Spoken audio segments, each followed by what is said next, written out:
अस्सलाम वालेकुम दोस्तों, मैं हूं प्रवेश संधीला। दोस्तों सफ़र में होने की वजह से आजकल कुछ वीलॉग्स भी कम आ रहे हैं और प्रोग्राम तो डेफिनेट सफ़र में होने की वजह से मुमकिन नहीं है। दोस्तों कल के हवाले से जो दिन गुजरा, पीडीएम का बड़ा अहम अजलास हुआ, उसमें जो दो बड़े फैसले हुए, और मेरी नज़र में दोनों ही बहुत बड़े फैसले हैं। एक फ़ैसला कि सेनेट का इलेक्शन मिलकर लड़ा जाए। जब गिलगित बल्तिस्तान के इंतखाबात हुए थे तो बहुत तनकीद हुई थी कि पीडीएम ने ये इंतखाबात क्यों मिलकर नहीं लड़े, और अगर मिलकर लड़ते तो ये शायद इमरान खान वहाँ पे हुकूमत न बना पाते। तो अभी जो सेनेट के इलेक्शन में मिलकर इंतखाबात लड़ने का फ़ैसला किया गया है, ये एक बहुत ही शानदार फ़ैसला है। देखें, जब मकसद बड़ा हो तो उसके लिए छोटी मोटी कुर्बानियाँ देनी पड़ती हैं, और यहाँ पे सीट एडजस्टमेंट करते वक्त अगर किसी पार्टी के साथ कोई लगेगा कि वो उनके लिए कंफर्टेबल जोन नहीं है, लेकिन एक बड़े मकसद के लिए ये मेरे ख्याल में एक बहुत अहम डेवलपमेंट है, और इसमें पीडीएम के तमाम जो लीडरशिप है उनको क्रेडिट जाता है कि उन्होंने ये फैसला किया है। और दूसरा बड़ा फैसला जो है वो मार्च का है। मार्च का कहते थे मार्च कब होगा, नहीं होगा, लॉन्ग मार्च कैसे होगा। तो मेरे ख्याल में उनके लिए एक पैगाम है कि तैयार हो जाओ, अब महीना मार्च का होगा और मौसम ख़ज़ां का होगा। ख़ज़ां का मतलब पता है क्या होता है?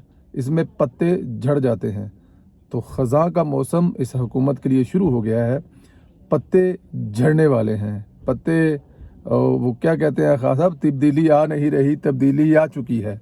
तो खान साहब, लॉन्ग मार्च आ नहीं रहा था, लॉन्ग मार्च आ गया है। अब लॉन्ग मार्च जो है वो बिल्कुल तैयार है। उसके लिए पीडीएम के पास कुछ अबाउट 2 मंथ का टाइम है। उसमें पूरी तैयारी करने का मौका मिलेगा। सेनेट के इलेक्शन हो चुके होंगे। मेरे ख्याल में अपोजिशन अपने पत्ते बहुत अच्छी तरह से खेल रही है। बेहतरीन तरीके से पत्ते खेले जा रहे हैं। देखें, लॉन्ग मार्च के बाद मेरा जो अंदाज़ा है, या मुझे जो लगता है, या इसको हल्की फुल्की अंदर की बात कह लें, कि ये जो खाली लॉन्ग मार्च नहीं हो रहा।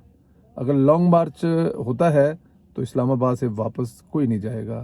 ये भी एक पता है, ये भी एक खेलना पड़ेगा। ये भी ऐसे है, हुकूमत को बस थोड़े को बहुता समझें, बल्कि ज़्यादा समझें कि अगर इस्लामाबाद आ जाते हैं तो फिर इस्लामाबाद से आकर वापस कोई नहीं जाएगा। ये नहीं हो सकता कि आप कराची, पेशावर, हैदराबाद से आएँ और लॉन्ग मार्च करने के बाद शाम को तालियां बजा के चले जाएं। नहीं, जब आ जाएंगे तो धरना होगा, और धरने में क्या होगा वो आप बेहतर जानते हैं।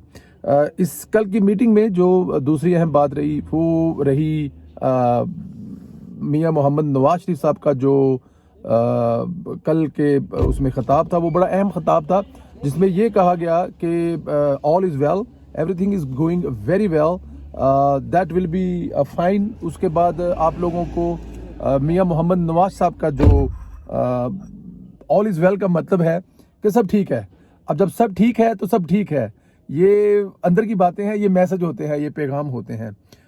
दोस्तों, अभी आज की तारीख में मुजफ्फराबाद में एक बहुत बड़ा जलसा होने जा रहा है। अब वो जलसा जो है, अब वहाँ पे डेफिनेट 5 हमारे पाकिस्तान की तारीख में जो 5 फरवरी है, वो एक बहुत अहम दिन है। कश्मीरियों से इजहार यकजहती करते हैं। बहुत कम लोगों को पता है कि ये दिन भी कायद मोहतरम मियाँ मोहम्मद नवाज शरीफ साहब ने जब वजारत आला के दौर में ये शुरू किया था, और उसके बाद ये कौमी त्यौहार बन गया। तो आज के दिन पूरे पाकिस्तान की जो आवाम है वो अपने कश्मीरी भाइयों के साथ खड़ी होती है। पीडीएम का ये जलसा लियाकताबाद रावलपिंडी में होना था, लेकिन आला क़यादत ने फैसला किया कि इस दिन को क्यों ना कश्मीरियों के साथ उनके घर पर जाके ज़ाहिर यकजहती मनाया जाए। रास्ते में है चाय, वो भी कड़क, बल्कि कड़क नींद का गलबा है। सफ़र पर हैं, सफ़र है कि ख़त्म होने का नाम नहीं आ रहा। लेकिन आज के जलसे में शिरकत भी लाजमी है, जाना भी ज़रूरी है। जब आप लोगों को सुबह शाम कहते हैं आप लोग जलसों में जाएं, कामयाब बनाएं, तो अगर मौका मिला है तो वहाँ पे जलसे में ना जाएं, ये हो नहीं सकता। कोशिश करेंगे, अगर वहाँ पे इंटरनेट काम करता हो तो जलसे से आपको लाइव अपडेट देंगे, आपको बताएंगे वहाँ पे कायदीन क्या कह रहे हैं, क्या होना चाहिए, वहाँ की क्या सूरत हाल है, लोग सोचते क्या हैं। ये सब चीज़ें होंगी। Thank you very much, keep in touch. इंशाअल्लाह ताला आप लोगों से जो प्यार है, मोहब्बत है, रिश्ता है, कोशिश करेंगे उसमें मज़ीद इजाफा हो। माफ़ी है, मादरत है, क्योंकि इस अपने ऑफिस में नहीं है, तो جو ہمارا طریقہ کار ہے وہ نہیں ہے, تھوڑا سا ہٹ کے ہے, نیچرل ہے, لیکن امید کرتا ہوں کہ آپ لوگوں کے ساتھ ٹچ رہنے کا اس سے بہتر طریقہ کوئی نہیں ہے. اپنا بہت زیادہ خیال رکھیں دوستو. خدا حافظ, اللہ حافظ.